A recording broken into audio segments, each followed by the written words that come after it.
Welcome to Telugu ప్రభా viewers. నేను మీ journalist రెహమాన్ని. ప్రస్తుతం ఏపీని మొంతా తుఫాను తీవ్రంగా భయపెడుతోంది. ఏపీ ప్రజల్ని అంతకంతకు భయపెడుతోంది. మొంతా తుఫాను తీవ్ర స్థాయిలో ముంచుకొస్తోంది. ఈసారి అంటే గతంలో 96లో కోనసీమను ఏ విధంగా అయితే అప్పటి తుఫాన్ ముంచెత్తిందో, ఆ తరువాత హుదూద్ తుఫాన్ ఏ విధంగా అయితే విశాఖను చాలా భయపెట్టి విశాఖను మొత్తం విధ్వంసం చేసిందో, ఈసారి అదే స్థాయిలో ఉండకపోయినా కాస్త చాలా తీవ్రంగా ఉంటుంది. మొంతా తుఫాన్ అనేది ఒక హెచ్చరికలు మాత్రం అక్కడ ఏపీ ప్రజల్ని, ముఖ్యంగా ఉమ్మడి ఉభయ గోదావరి జిల్లాల్ని ప్రజల్ని తీవ్రంగా భయపెడుతుంది. మొంతా తుఫాను ముంచుకొస్తోందని చెప్పి ఒక వార్నింగ్ ఏదైతే ఐఎండీ తీవ్రంగా హెచ్చరిస్తుందో, ఈ హెచ్చరికల నేపథ్యంలో అక్కడి ప్రజలు, ముఖ్యంగా ఉమ్మడి ఉభయ గోదావరి అంటే ఇప్పుడు ఉన్నటువంటి కాకినాడ, కోనసీమ, తర్వాత తూర్పు గోదావరి, పశ్చిమ గోదావరి, తర్వాత ఏలూరు జిల్లా ప్రజలు చాలా భయభ్రాంతులకు గురవుతున్నారు. ఎందుకంటే ఇప్పటికే అది నిన్న రాత్రికి తుఫానుగా బలపడింది. తర్వాత ప్రస్తుతానికి రేపు ఉదయానికి తీవ్ర తుఫానుగా మారి, ఆ తర్వాత ఎల్లుండికి గాని రేపు రాత్రికి గాని కాకినాడ నుంచి అమలాపురం మధ్యలో, అంటే కాకినాడ కోనసీమ జిల్లాల మధ్య తీరం దాటే అవకాశాలు స్పష్టంగా కనిపిస్తున్నాయి. సాధారణంగా తుఫాన్లు అనేవి అప్పుడప్పుడు సడన్ గా దిశ మార్చుకుంటుంటాయి. చాలా రేర్ గా జరిగే పరిణామం. ఒకవేళ దిశ మార్చుకునే పరిస్థితి లేకపోతే మాత్రం కాకినాడ నుంచి కోనసీమ 2 జిల్లాల మధ్య లేదా అమలాపురం ప్రాంతంలో మాత్రం ఖచ్చితంగా ఇది తీరం దాటే అవకాశాలు కనిపిస్తున్నాయి. తీరం దాటే క్రమంలో 90 నుంచి 120 కిలోమీటర్ల వేగంతో గాలులు తీవ్రంగా వీయనున్నాయని చెప్పి ఐఎండీ ఇప్పటికే హెచ్చరిస్తుంది. అటు వివిధ వాతావరణ ప్రభుత్వ, ప్రైవేట్ వాతావరణ సంస్థలు కూడా ఇదే దిశగా హెచ్చరికలు జారీ చేస్తున్నాయి. అయితే ఒక తుఫాను మాత్రం లైట్ గా తీసుకోవద్దని చెప్పి పదే పదే రాష్ట్ర విపత్తు నిర్వహణ శాఖ కూడా హెచ్చరిస్తుంది. ఇప్పటికే ఏపీ ప్రభుత్వం పెద్ద ఎత్తున చర్యలు చేపట్టింది. ముఖ్యంగా చంద్రబాబు నాయుడు ఎప్పటికప్పుడు మొంతా తుఫాను పరిస్థితిని సమీక్షిస్తూ అధికారులకు ఆదేశాలు జారీ చేస్తున్నారు. ఇప్పటికే తూర్పు గోదావరి, పశ్చిమ గోదావరి జిల్లా, కాకినాడలో అయితే మొత్తం కాకినాడ జిల్లా, కోనసీమ జిల్లాలో అయితే 27 అంటే ఇవాల్టి నుంచి మంత్ ఎండింగ్ 31వ తేదీ వరకు దాదాపు 5 రోజుల పాటు అక్కడి విద్యా సంస్థలకు సెలవులు ప్రకటించిన పరిస్థితి.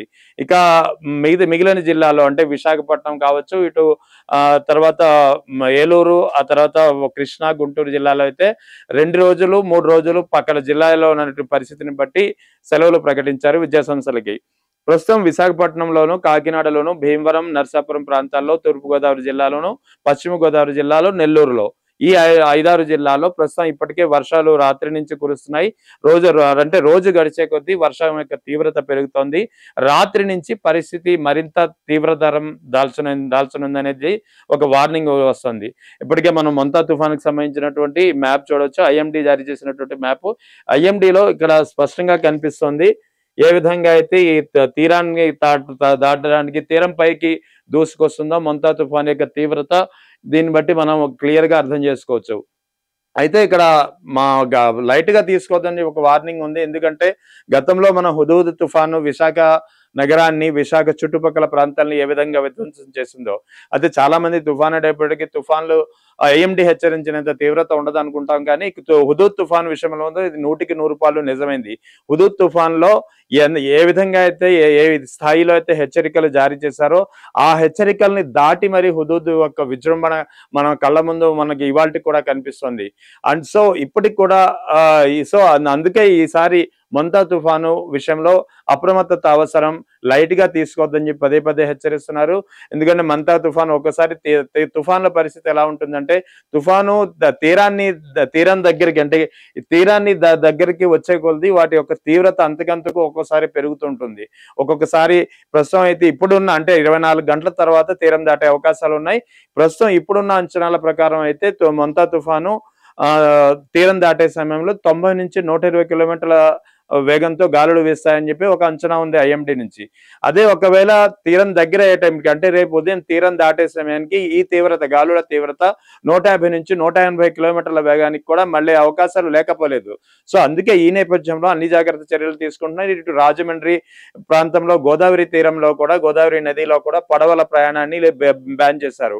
అటు బీచ్ల వద్ద మొత్తం యొక్క పర్యాటక ప్రాంతాలని అన్నిటిని క్లోజ్ చేశారు. బీచ్లను కూడా క్లోజ్ చేసిన పరిస్థితి ఇక స్పష్టంగా తెలుసుకోవచ్చు. ముఖ్యంగా దీనికి సంబంధించినట్టు వార్నింగ్ డిస్ట్రిక్ట్ వైడ్ ఎలా ఉందనేది కూడా ఒకసారి మనం పరిశీలిస్తే,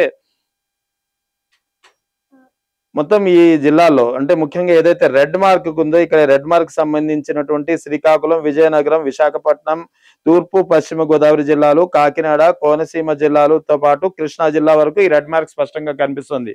అంటే ఈ రెడ్ మార్క్ దాదాపు 6-7 జిల్లాలపై ఈ యొక్క రెడ్ అలర్ట్ అనేది స్పష్టంగా జారీ అయింది.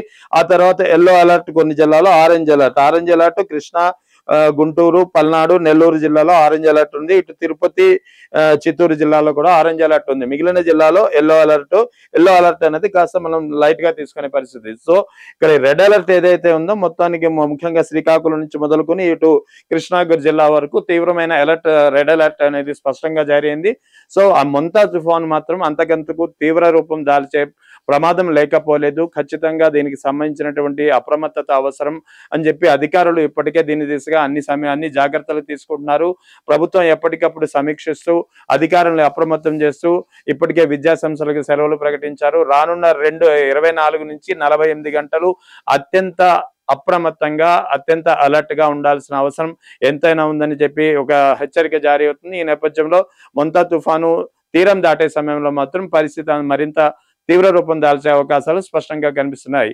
సో బీ అలర్ట్ విత్ మంతా తుఫాన్.